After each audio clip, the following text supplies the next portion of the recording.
अब कल शुरू है पंचम श्लोक। क्या श्लोक है? दंते मुखाम्भोजम अव्यक्त नीलई वृतम कुंतले स्निग्ध रक्त गो मुहुषुमितम बिंबा रक्ताधरम में मनस्या विरास्ताम अलम लक्ष्य लावे। तो श्लोक श्लोक पांचवा श्लोक है। 4 श्लोक हो चुके हैं। फिर 3 श्लोकों में उन्होंने भगवान की स्तुति की है। चौथे श्लोक में अपनी प्रार्थना रखी है, डिमांड रखी है। उसमें उन्होंने ये कहा था, हे प्रभु, आपका जो बाल गोपाल स्वरूप है, यह स्वरूप मेरे हृदय में सदा के लिए आविर्भूत हो जाए। तो हिम्मत और बड़ी, साहस और बड़ा। पहले शुरुआत कहां से की थी? नमामि, मैं आपको प्रणाम करता हूं। करते करते साहस और बढ़ गया, लालसा और बढ़ गई। क्या लालसा बढ़ गई? अब आपको ये बाल को के प्रणाम से काम नहीं चलेगा। नहीं, अब मैं चाहता हूं आपका जो स्वरूप मेरे हृदय में आविर्भूत हो जाए। कौन सा स्वरूप? बाल गोपाल स्वरूप। हिम्मत और बढ़ी, लालसा और बढ़ गई। लालसा कहां पहुंच गई है? मुखमंडल तक। मुखमंडल नहीं, चुंबन तक लालसा बढ़ती चली जा रही है, या साहस बढ़ता चला जा रहा है। इनमें कह रहे हैं आपका जो ये मुख कमल है, इदम ते मुखाम्भोजम, मुख कमल जो मुख कमल जो उनका मुख कृष्ण जो मुखमंडल है, उसकी यहां पर किन उपाय दे रखी है? एक कमल से। आप मुख कैसा है? कमल, कमल सदृश है। क्यों? क्योंकि जो गुण कमल के अंदर है वो गुण आपके मुखमंडल पर भी है। अतः मुख कमल। और क्या विशेष बताई थी? आपका जो मुख कमल है, नीले वितम कुंतलय, आपके जो मुखमंडल है घुंघराले केशों से, अलकावलियों से, अलकों से आवृत है। अलकें कैसी हैं? नीलम, काली काली अलकाएं हैं, नील वर्ण की हैं। उसमें लाली हल्की हल्की रक्तिम आभा है। ऐसे अलकों से आपका मुखमंडल आवृत है। नंबर 2। नंबर 3 क्या विशेषता थी? गोप्या मुचुम्बितम, जिस मुखमंडल को गोप्या मने हैं, यशोदा मैया या फिर राधिका जी बार बार चुम्बन करती हैं। नंबर 4 क्या विशेषता थी? ये मुखमंडल पर जो आपका होंठ है, ये कैसे हैं? बिंब फल के समान रक्तिम वर्ण के हैं। ऐसा आपका जो मुखमंडल है मेरे हृदय में आविर्भूत हो जाए। लक्ष्य लाभ है, अलम लक्ष्य लाभ है।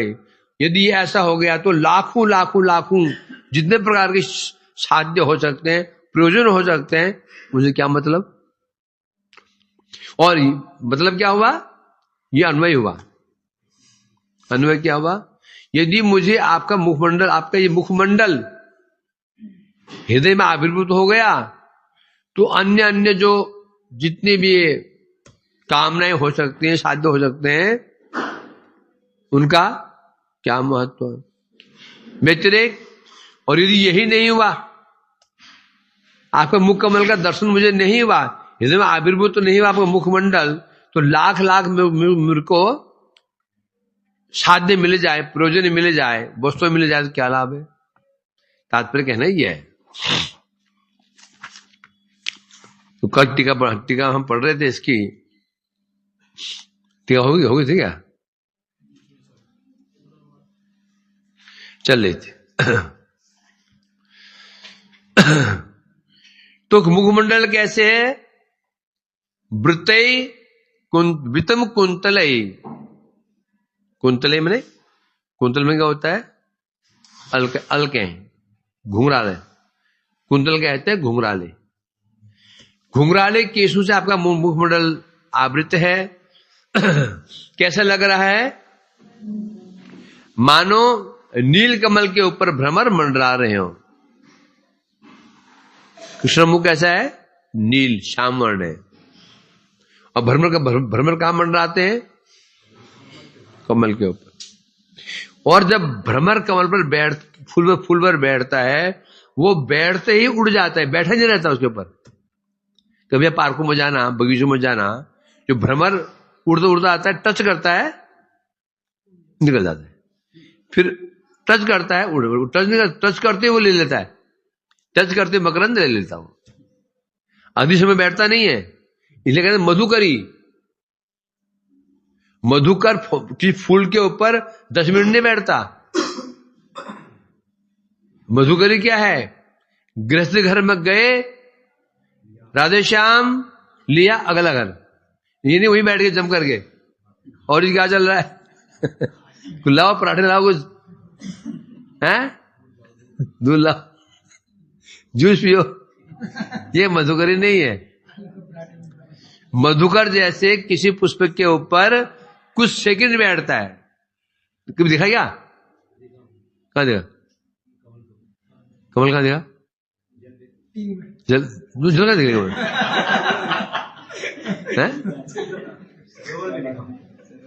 ये कमल कौन सरोवर में है तुमने? अच्छा, कमल ही नहीं, गुलाब हो चाहे गेंदा हो, कोई फूल क्यों नहीं हो, भ्रमर जब बैठता है ना, गुन करके आता है, थोड़ा बस वो निकल जाता है वहां से, फिर आता है, फिर बैठ उठ चले जाता है। उसी प्रकार से मधुकरी का मतलब यह होता है कि भ्रमर किसी पुष्प के ऊपर अधिक समय नहीं बैठता है, जितना आवश्यकता है लेता है, उड़ जाता है। इसे कहते हैं मधुकरी। मधु का जो अर्थात जो मधुकर मने मधुमक्खी, उसका जो क्या वृत्ति है, साधु वृत्ति कहने कैसे होनी चाहिए? मधुकर की वृत्ति होनी चाहिए, हैं? तो इसलिए कह रहे हैं यहां पर इस प्रकार से। हाँ, तो अब यहां उनके अलकों को भ्रमर क्यों बोला? अलकावली कैसी है? गुच्छे गुच्छे हैं। अलकावली कैसे होती है? गोल गोल गोल गोल गोल होता है ना, उसको अलकावली कहते हैं। मानो ऐसे कमल फूल है, उसके ऊपर भ्रमर कैसे बढ़ रहा? ये उन्होंने कैसे कल्पना कर ली? हवा चल रही है, तो हवा तो अलके गालों को स्पर्श कर रही है, स्पर्श कर रही हट रही है, स्पर्श कर रही हट रही है। कृष्ण चलते हैं, अलकावली है, गालों को स्पर्श कर रही है, हट रही है। तो मन को मुख क्या हो गया? कमल। अलका क्या हो गई? भ्रमर, पान कर रही है। यहां पर ये उपमा दी गई है। तो ऐसे जो मुखमंडल आपका है, गोप्या चुंबितम मुहु, गोप्या चुंबितम, गोपी के द्वारा जो चुंबन किया गया बार बार। गोपी कहने से यहां पर कौन? यशोदा मैया या राधिका जी? गोपी मैंने राधिका जी, इसमें राधिका जी जिसका बार बार चुंबन करते हैं, जिस मुखमंडल का, वह मुखमंडल मेरे हृदय में आविर्भूत हो जाए।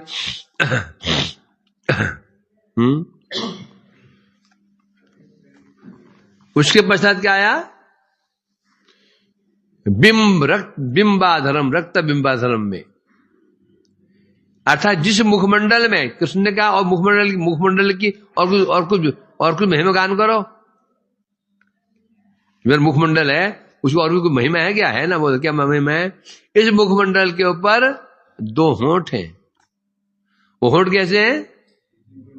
बिंब, रक्त बिंब, लाल लाल कैसे? बिंब फल के समान। अब यहां भगवान के जो अधर जो होंठ हैं, उनकी तुलना बिंब फल से क्यों की? 2 कारण से। एक तो बिंब फल अत्यंत अत्यंत कैसा होता है? कोमल होता है। दूसरा रक्तिम वर्ण होता है, रशीला होता है। जब पक जाता है, बिंब पक जाता है, हाथ लगा दे लुप लुप करता हूं, इतना सॉफ्ट हो जाता हूं, इतना सॉफ्ट हो, नरम हो जाता, सॉफ्ट हो जाता है। इस पर तोड़ते ही वो वही दब जाता है। कृष्ण होठ कैसे हैं? रसीले होठ हैं, बहुत नरम होठ है उनके। और रंग कैसा है? अब जो बिम्फल होता है ये लाल भी नहीं होता है, लाल भी नहीं कहते हैं। किसी बिम्फल देखा हो तो देखना, वो लाल भी नहीं है, वो उसको लाल भी नहीं कह सकते हैं। अरुण वर्ण है। क्या है? अरुण वर्ण। भगवान के हाथ के तलवे, हाथ चरण तल अरुण वर्ण के होते हैं। तो इसलिए कहते हैं बिम्फल तुलना, क्योंकि बिम्फल लाल रंग का होता है। और द्वितीय बात, वो अत्यंत रसीला होता है, बहुत सॉफ्ट होता है। तो उनके कृष्ण जो होंठ हैं वो भी ऐसे ही है। तो यदि आपका ये मुखमंडल मेरे हृदय में आविर्भूत हो गया, लाखों लाखों वरों की फिर कोई का प्रयोजन ही नहीं है। प्रयोजन क्यों नहीं है? क्यों प्रयोजन नहीं होता? कृष्ण का मुखमंडल यदि किसी हृदय में आविर्भूत हो जाए तो उसमें लाखों जो वर है उनमें प्रयोजन क्यों नहीं रहता? बोला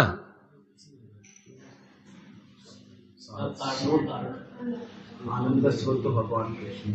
अरे सी बात है। हमें कोई वर क्यों चाहिए? हमें धन क्यों चाहिए? भोग की इच्छा है। स्त्री क्यों चाहिए? भोग की इच्छा है। घर क्यों? भोग की इच्छा है। जब भोग की इच्छा ही खत्म हो गई,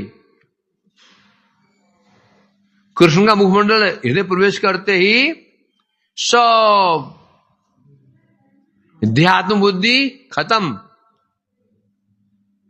देहात्म बुद्धि समाप्त हो जाती है।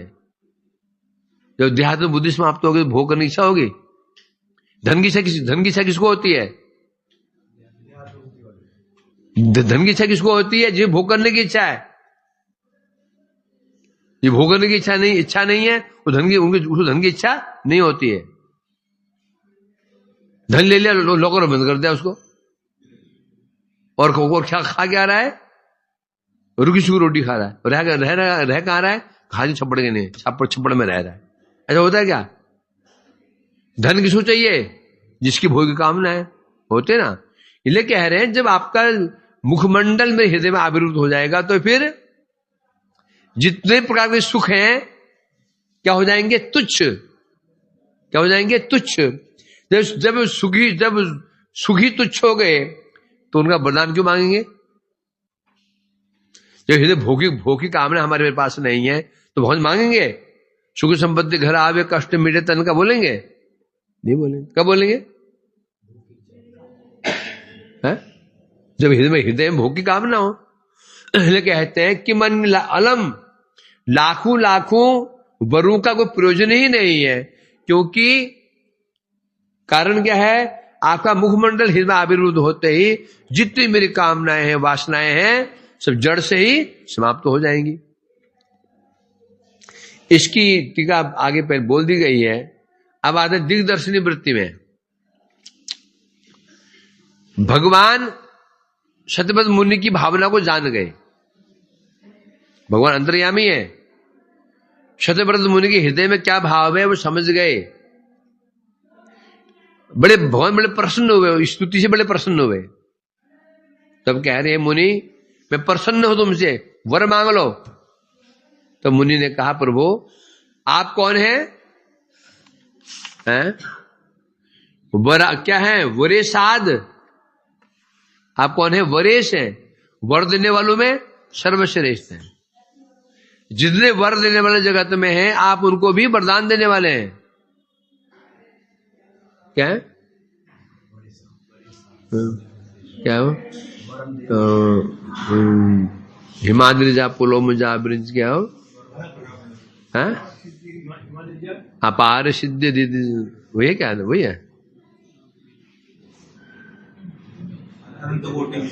हाँ, अनंत कोटि विष्णु लोक नम्र पद्मजार्दिजा हिमाद्रिजा पुलोमजा बुरिंचिजा वर प्रदे। जगत में वर देने वाली कौन है? विरिंचिजा, ब्रह्मा की पत्नी। ब्रह्माणी, और हिमाद्रिजा, हिम की, हिमालय की पुत्री पार्वती, पुलोमजा, पुलोम राक्षस की पत्नी शची, शची देवी को, शची कौन है, इंद्र पत्नी कौन है, एक असुर था पुलोम, उसकी पुत्री है शची। ये सब कौन है, वर देने वाली। कहां से होती इसकी, अनंत कोटि विष्णु। हाँ, नम्र पद्मजार्तिजा, हिमाद्रिजा, पुलोमजा, विरिंचिजा वर पर्दे। जिन्हें भी वर देने वाली देवियां हैं, हे राधिका जी आप उनको वर देने वाली हैं।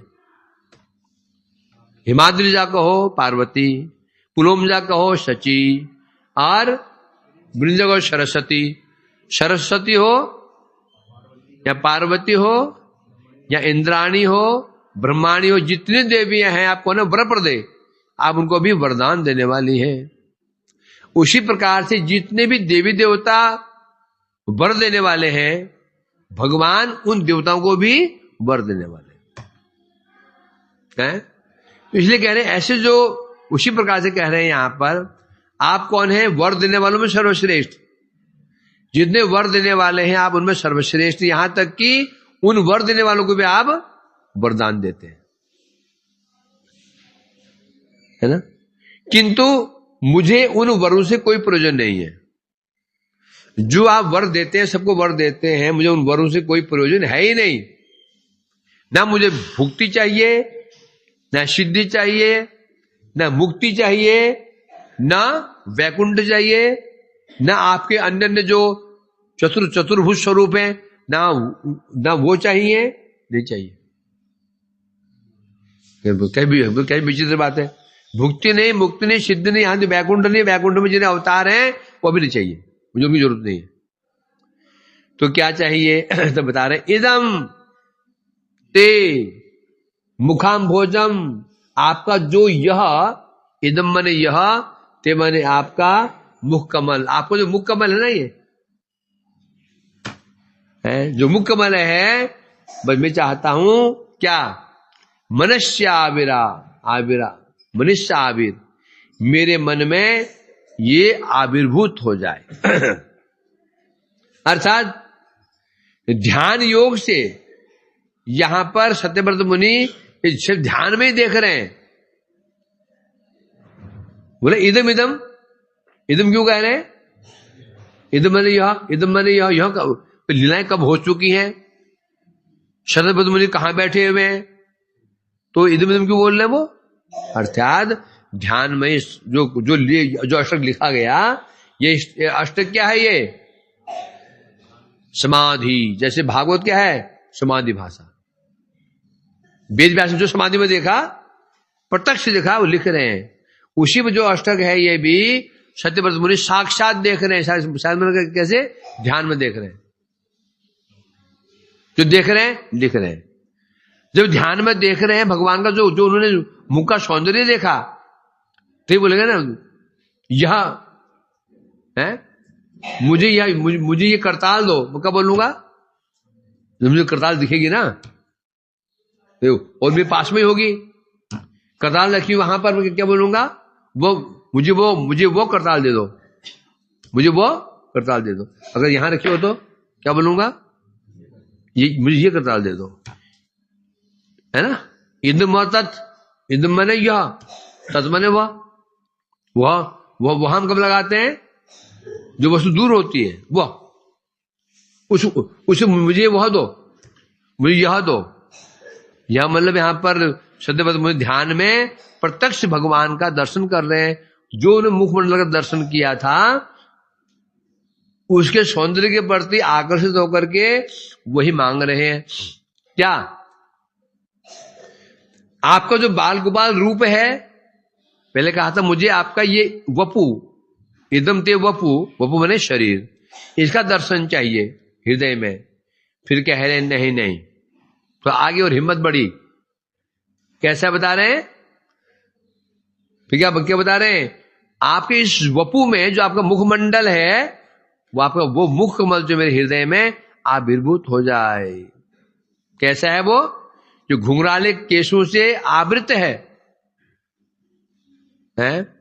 जिस मुख कमल को मैया यशोदा बार बार चुंबन करती हैं, इससे यह सूचित होता है सत्यव्रत मुनि की लालसा बढ़ रही है। शुरुआत कहां से की थी? नमामि, मैं आपको प्रणाम करता हूं, दास्य भाव प्रणाम करता हूं। करते करते इतना साहस हो गया, क्योंकि एक दास होता है उसकी दृष्टि अपने प्रभु के चरणों में ही होती है। दास की नजर कभी अपने मालिक के स्वरूप में जाएगी ही नहीं। दास की दृष्टि कहां रहती है? चरणों में। परंतु ये तो होते होते होते पूरा आपका स्वरूप हृदय में आविर्भूत हो जाए, बढ़ गई लालसा, बढ़ गई और लालसा बढ़ी, आप कहां पहुंच गई? दास कभी मालिक के मुख की ओर देख ही नहीं सकता।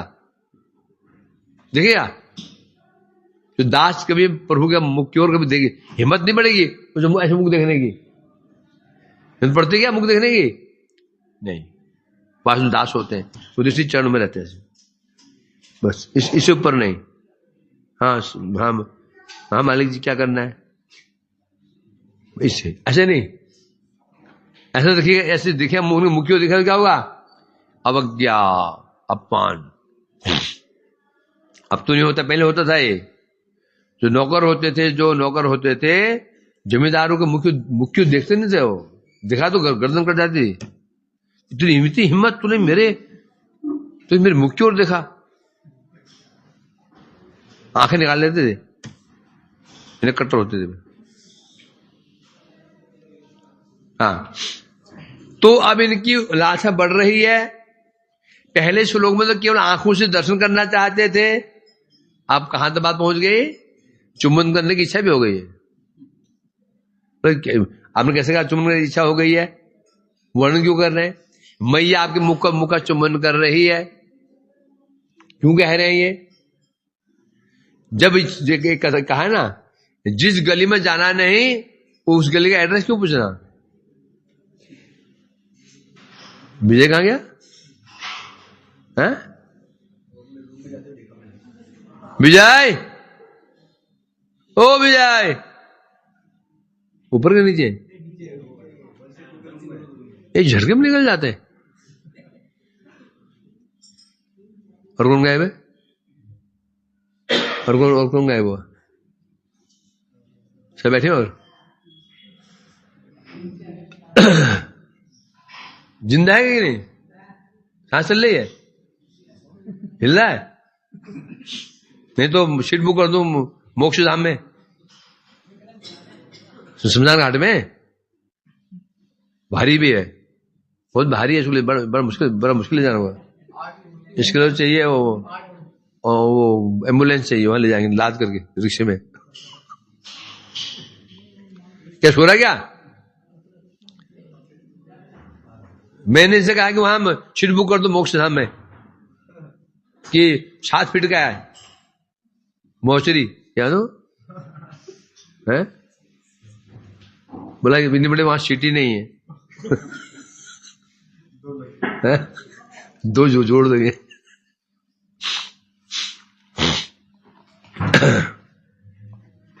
पूरी हो गई है? कहाँ पूरी हुई? जगा दिया आपने। ये कितनी गालियां पड़ती होंगी है भाई प्रेम, तुम्हें कितनी गालियां पड़ती होंगी तुम लोगों की, हैं सनातन? गाली पड़ती है, साला मरता भी नहीं साला, हैं? बीमार नहीं पड़ता, मरता रोज आके बैठ जाते है ना। स्कूल में है ना, स्कूल में जाते पहले बोर्ड पे देखते आज कौन टीचर छुट्टी पे है। जिसे होमवर्क नहीं किया है देखते आज छुट्टी पे है कि नहीं। पहले जाते छुट्टी पे है तो खुश है, अरे आ रहा है यार, फिर आ गया मरने के लिए। ऐसे मेरा भी हो रहा होगा। सिख रूम भी था, यहाँ लात पड़ेगी सिख रूम। इसलिए कह रहे हैं यहां पर तो लालसा बढ़ रही है। पहले श्लोक में केवल आंखों से दर्शन करना चाहते थे, वो भी कहां पर? हृदय में, पूरे स्वरूप का। बढ़ते बढ़ते हिम्मत कहां बढ़ गई? पहले दृष्टि कहां थी? चरणों में, नमामि स्वरम। बढ़ते बढ़ते भी स्वरूप में आ गई, बढ़ते बढ़ते सांस बढ़ गई, कहां पहुंच गई? मुखकमल में। और बढ़ते बढ़ते कहां चलेगी? होठों में, होठों में पहुंच गई। बताओ, ऐसा दुस्साहस। अर्थात अब उनके हृदय में कृष्ण के मुख को चुम्बन करने की लालसा बढ़ रही है।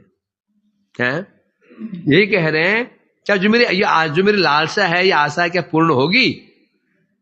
अब यहां पर विचार दे रहे हैं, भजन के प्रभाव के प्रारंभ में कृष्ण सेवा वृत्ति हृदय में आती है। जब कोई व्यक्ति भजन शुरू करता है, साधन शुरू करता है, सबसे पहले हृदय में क्या आती है? शिवा वृत्ति। उनकी शिवा की वृत्ति जगती है, उनका अर्चन करूं, पूजा करूं, उनका भोग लगाऊं, ये वृत्ति बढ़ती है। धीरे धीरे धीरे धीरे अनर्थ नष्ट होते हैं। अनर्थ निवृत्ति होने पर निष्ठा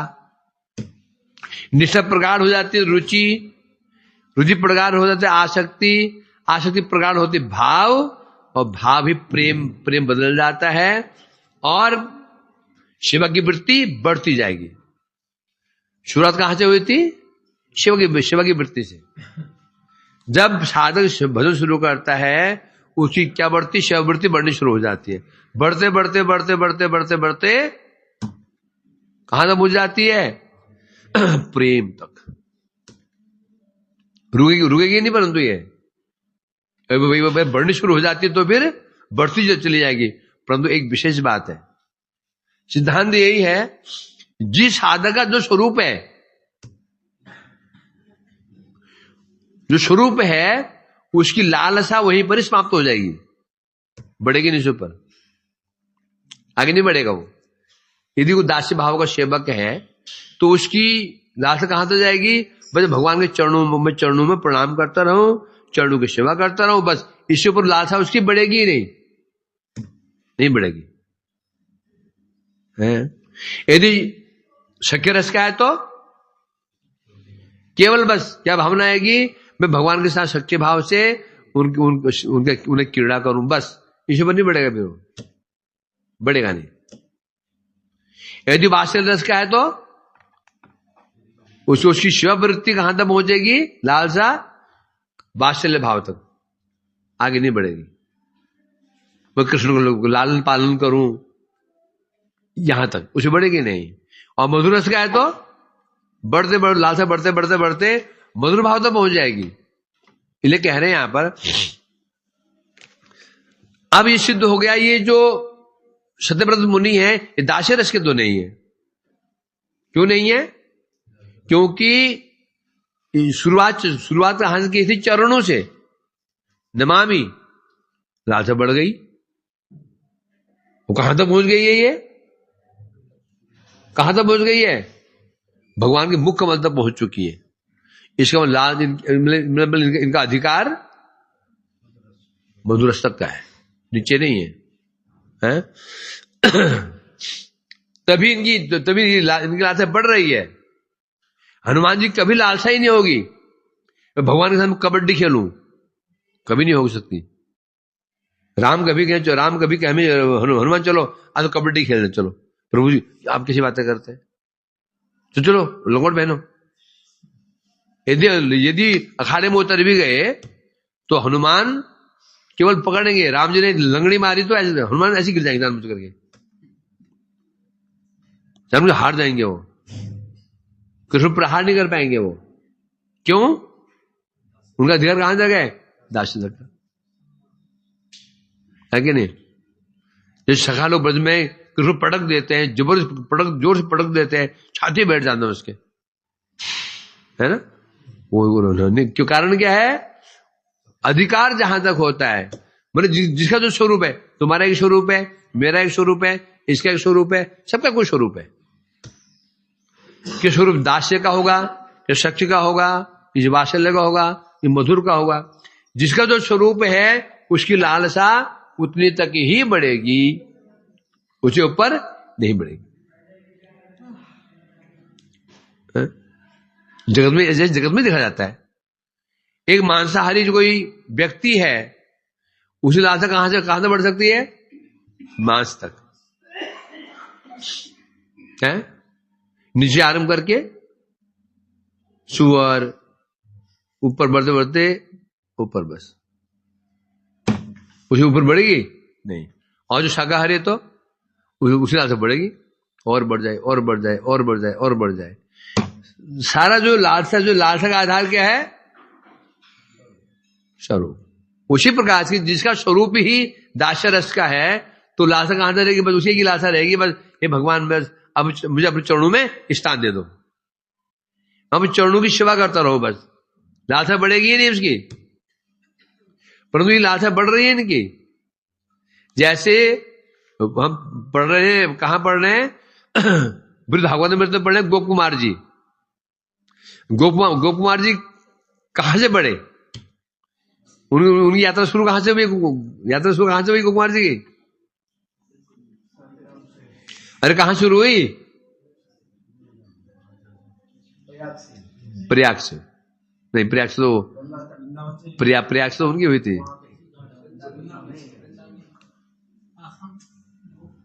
गोकुमार की ना? हाँ, वृंदावन से। समझे क्या नहीं? बढ़ते बढ़ते बढ़ते बढ़ते बढ़ते बढ़ते कहां पहुंच गए? हर जगह गए, हर जगह चले गए। स्वर्ग गए, मनने लगा। ब्रह्मलोक गए, वह मनने लगा। जा रहे ना, हर जगह जा रहे ना। भूलोक, भुवलोक, महालोक, जनलोक, तपलोक, सत्यलोक, लालसा बढ़ती चली जा रही है। क्यों बढ़ रही है? बढ़ती ही चली गई। जब गोलोक वृंदावन में पहुंचे और शक्ति भाव तक पहुंच गए, तब उनकी इच्छा पूर्ण हुई। आगे पढ़ेंगे हम लोग। अंत में कहा पहुंचे? गोलोक हम पहुंच जाएंगे। वहां कृष्ण गोचारण से आ रहे होंगे, तब देखेंगे रास्ते में खड़ा हुआ है, तो आलिंगन कर लेंगे। अरे सखा, तो कब से प्रतीक्षा कर रहा था मैं, तो बहुत लेट है, बहुत आने में विलंब कर दिया। तब उनकी इच्छा शांत होती है। तो लाल से तो जो सत्यव्रत मुनि है, इनका भी दास्य तो नहीं हो सकता, लाल से बढ़ रही है? अब ये चुंबन की बात कर रहे हैं तो वात्सल्य भाव ले लो। भैया चुंबन कर रही है, या राधिका चुंबन कर रहे हैं तो मधुर भाव ले लो। इसलिए कह रहे हैं यहां पर सत्यव्रत मुनि की लालसा भी बढ़ती चली जा रही है। क्या लालसा तुम्हारी? तकिए मिल जाए बढ़िया सा वृंदावन, तकिए बढ़िया मिल जाए, चाहे पलंग मिल जाए, मेरी लालसा है बस, है? और शांत कमरा हो, जहां आप नहीं हो। ऐसे स्थान मिल जाए जहां परमेश्वर नहीं हो। हमें परमेश्वर छाया भी नहीं पड़नी चाहिए। ये अपशगुन है। क्या है? मनौती। क्या है? पनौती। ये परमेश्वर की पनौती है? जीना हराम कर दिया, ना खाने देते हैं ना सोने देते हैं, ना खाना हराम कर देते। ऐसे ही ठीक है। मैं सोच लिया इस जन्म मुझे अपराध करने हैं। मैं ठान ली जन्म मुझे अपराध करने हैं। इतने अपराध करूंगा, वैष्णव अपराध के पूछो मत।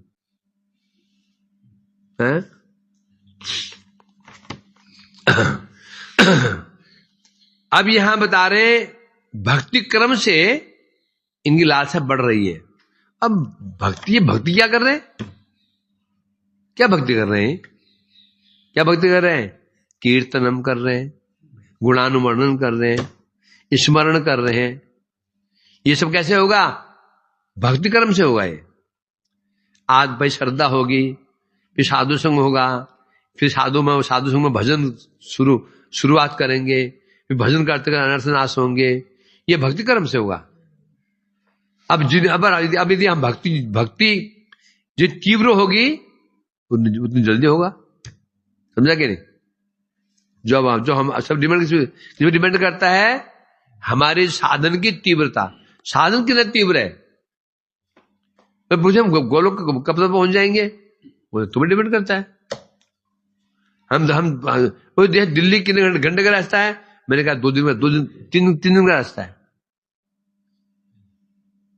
मुझे दिल्ली जाने में 3 दिन लगेंगे, क्योंकि वो तो कह रहे हैं कि 4 घंटे लगते हैं।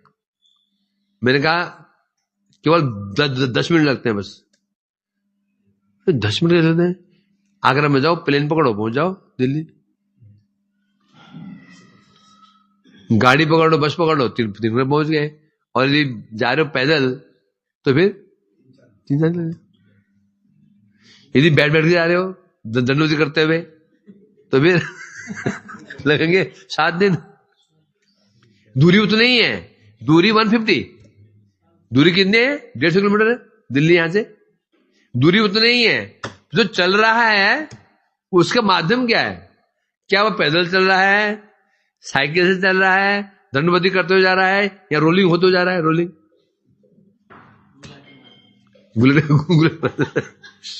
है, या फिर स्कूटी जा रहा है, बाइक जा रहा है, कि कार जा रही है, या प्लेन से जा रहा है।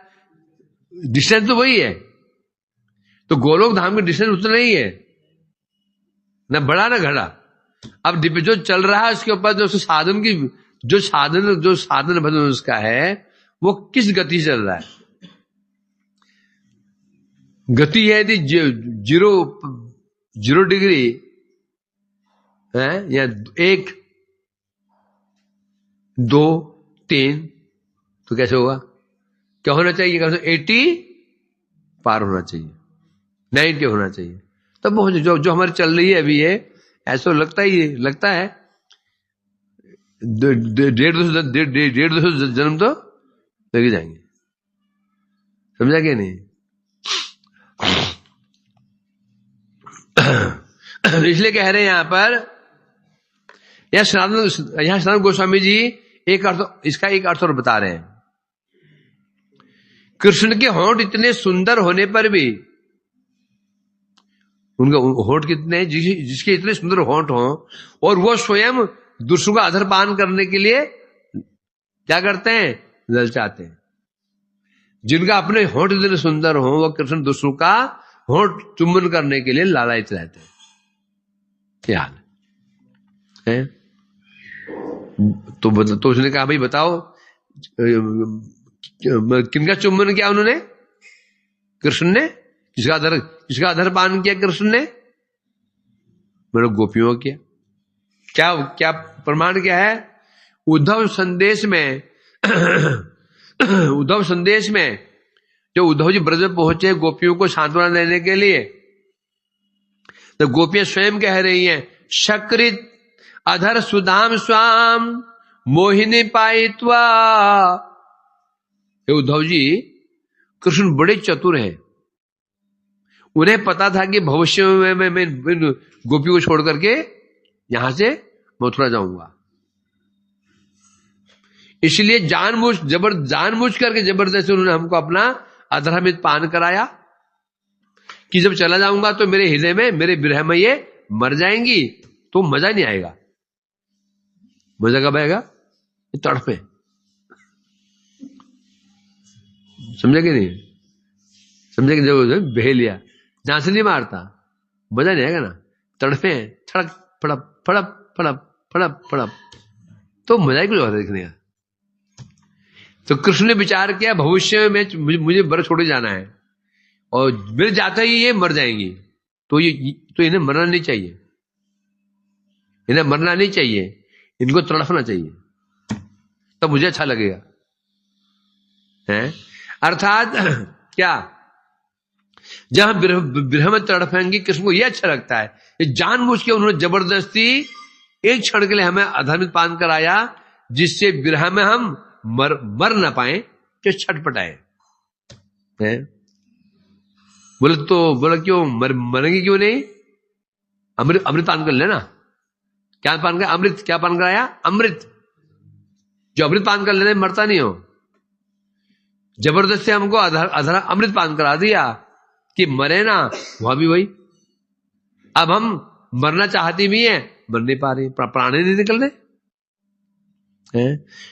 इस प्रकार से बता रहे हैं किसी जानबूझकर हमें तड़फाने के लिए ये योजना, ये षड्यंत्र रचाए। पहले इच्छा नहीं है हमारी, जबरदस्ती पकड़ करके अधर्म में पान करा दिया। भविष्य को देख करके इन्हें तड़पना ही होगा। इस प्रकार से बता रहे हैं, कृष्ण के नेत्र, भ्रू, हंसी, ओष्ठ सब पुष्पबाण है। क्या है? पुष्पबाण। क्लीं कामदेवाय विद्महे पुष्पबाणाय। कृष्ण कामदेव है ना, कामदेव के पास 5 बाण है, बस हो गया। इनके पास तो बाणी बाण है। उनके नेत्र बाण, भ्रुव बाण, उनके हंसी बाण, उनके ओष्ठ बाण, उनका गमन बाण, उनका बोलना बाण, चलना बाण, उनके पूरे शरीर बाण ही बाण है। बाण ही बाण है। कोई भी अंग है वो अंग बाण सदृश है। बोला क्यों? एक बात, क्या कारण क्या है? जो कामदेव के पास बाण कितने हैं? 5 बाण है ना। तो यहां तो कृष्ण कामदेव है, इनके पास तो बाण ही बाण है। उनके चरण बाण, उनके कमर बाण, उनका वक्ष बाण, उनके ग्रीवा बाण, उनके कर्ण बाण, नासिका बाण, होंठ बाण, उनके ललाट बाण, केश बाण। मतलब एक बार भी जो व्यक्ति कृष्ण इन अंगों को देख लेता है, दर्शन कर लेता है, बस तो बाण उसको लग गया। अभी अंतर है जी इस जगत में पहले बाण कोई छोड़ता है तो लगता है, पहले हमको बाण छोड़ते हैं तो लगता है। ये बाण ऐसे देखने मात्र से बाण स्वयं लग जाता है। ये बाण कैसा है? यदि बाण को दृष्टि पड़ गई तो बाण लग जाएगा तुमको। जो है ना, जो भूत प्रेत, तुम जा रहे हो रात में, भूत खड़ा है, कोई समस्या नहीं, तुमने उसको देख लिया, यदि उसे बातचीत कर ली, उसे पूछा कहां जा रहे हो? जनार्दन मैं घोड़ी में जा रहा हूं, बस लग गया तुमको। चुपचाप निकल लो बस। कहां जा रहे हो?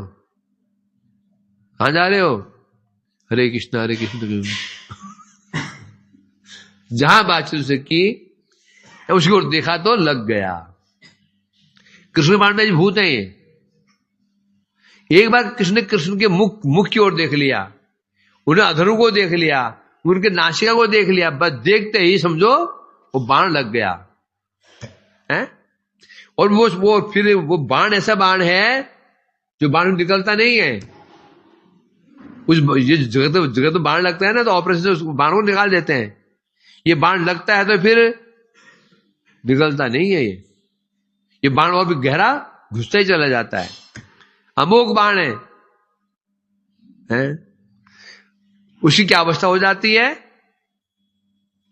रागानुग या रूपानुग भक्त इन भावों को साधन काल में स्मरण करके देखिए शुद्ध भूल जाते। जो रागानुग भक्त हैं, कौन रागानुग? रूपानुग। ये रागानुग होता है, रूपानुग होता है। क्या अंतर है? रूपानुग रागानुग तो होंगे, हर रागानुग रूपानुग नहीं होगा। रूपानुग कौन होगा? जो रूप गोस्वामी का अनुग, जो मंजरी भाव वाले हैं। शांत रस के जो ब्रज में दास रस के हैं, शक्य रस के हैं, ये रूपानुग नहीं है, हैं? जो शक्य भाव से कह रहे वो भी रूपानुग नहीं है।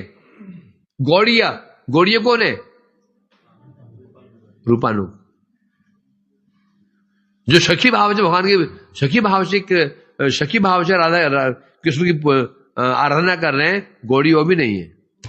केवल मंजरी भाव, वास्तव में यही गौड़ी है, बस हो गया।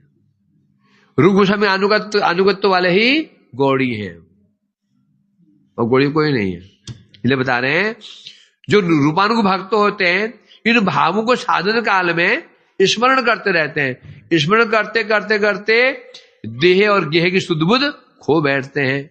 देह में शरीर, गेह में घर, खो बैठते हैं। हम कौन है, कहां के हैं, भूल जाते हैं। प्रमाण क्या है? भागवत प्रमाण है, 10वें स्कंद 47वां अध्याय 18वां।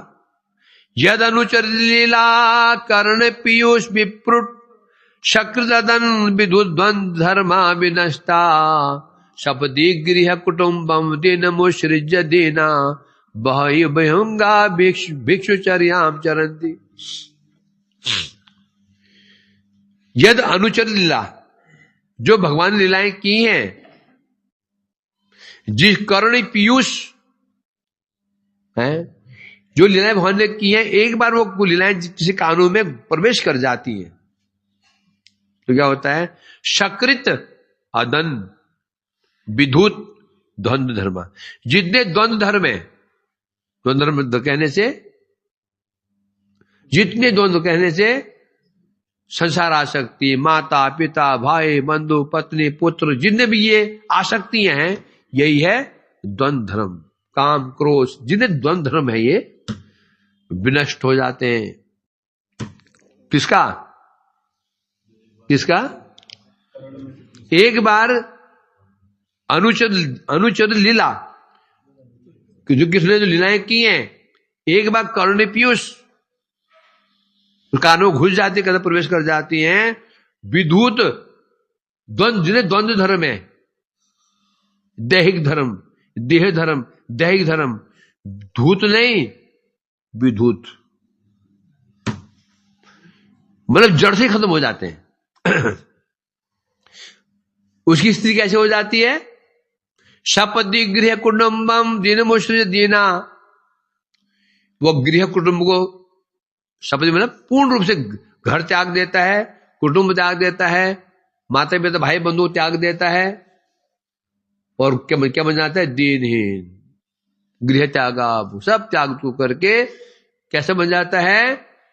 विहंगा, पक्षी की भांति है। पक्षी कैसे? पक्षी की भांति क्या बन जाता है? अथवा भिक्षु की भांति। पक्षी कैसे होते हैं? अपना कोई स्थानीय नहीं। पक्षी घर बनाते क्या? हाँ, अंडे देते हैं तो घर बना लिया, फिर बस अंडे हुए, यहां खा लिया, वहां खा लिया, यहां खा लिया, वहां खा लिया। पक्षी भांति विचरण करते हैं, पेट भर गया, बस खत्म। उसी प्रकार से जिसके कानून में लीला पहुंच जाती है, उसकी स्थिति कैसे हो जाती है? विहंग, पक्षी की भांति हो जाती है, या भिक्षु की भांति। भिक्षु कौन होता है? तो यत्र तत्र भिक्षु मांगता रहता है। समझ रहा है क्या हुआ?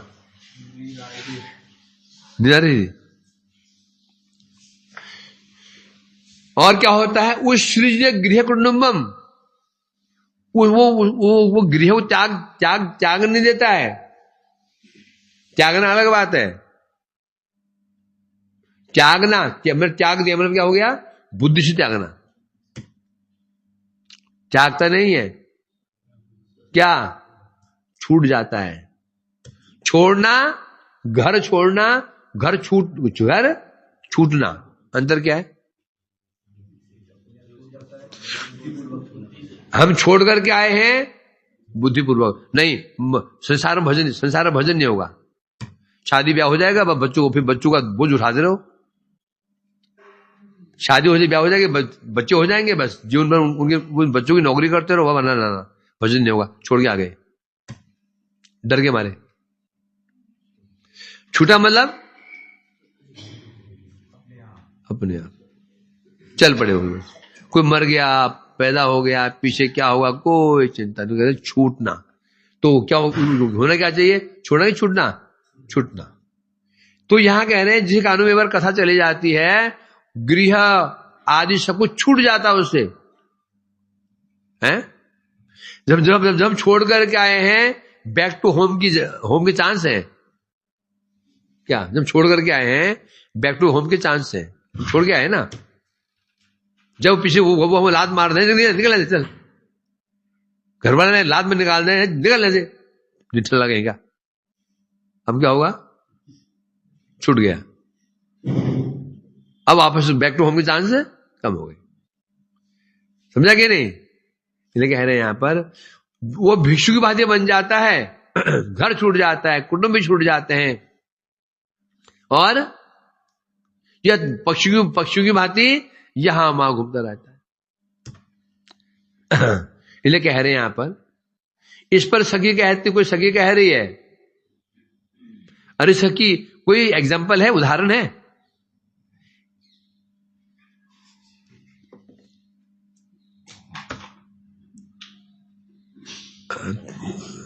मेरे को भी नहीं आ गई तो खड़खड़ाहट सुन रहे थे, उसको रिकॉर्डिंग हो रही है खड़ा इसमें, क्या बोला है?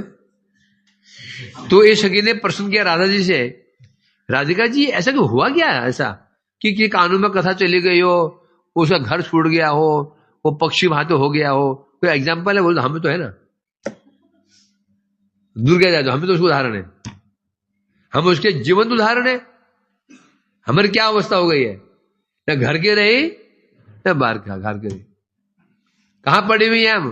क्यों जब कृष्ण चले गए थे, गोपियां वापस कहां रह रही, कहां बैठ गई वो?